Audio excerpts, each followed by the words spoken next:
আবার বাইরে sir electrolyte লিখেছে তো স্যার এটা যেন আর না করা হয়। হ্যাঁ, আমি তো কিছু দেখেন এটা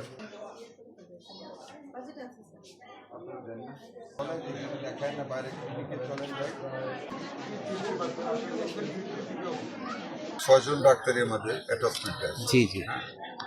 একজন ডাক্তারকে পাওয়া যাচ্ছে না খুঁজে, উনি অবৈধভাবে লিভে আছেন, but he is not traceable.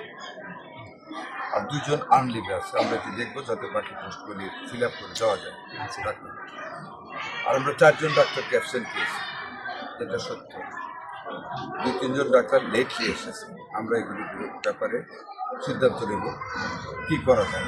আমি মোটামুটি এই হসপিটালটা ক্লিন পেয়েছি, পরিচ্ছন্ন পেয়েছি। রুগীদের কিছু কিছু কমপ্লেন আছে, মেডিসিনের সরবরাহের ব্যাপারে ডাক্তার যা প্রেসক্রাইব করেন ওষুধটা কম দেওয়া হয়, ওটা আবার নোট আছে ডাক্তারের আলাদা, বাট ওই নোটটা ডকুমেন্টেশন করার মতো না। এটাকে ফেলেও দিতে পারে, ফেলে বেশিও দিতে পারে। এটাকে বলছি ওষুধ যেটুকু ডেলিভারি দিবে কাউন্টার থেকে ওইটুকু প্রেসক্রাইব করবেন ডাক্তার।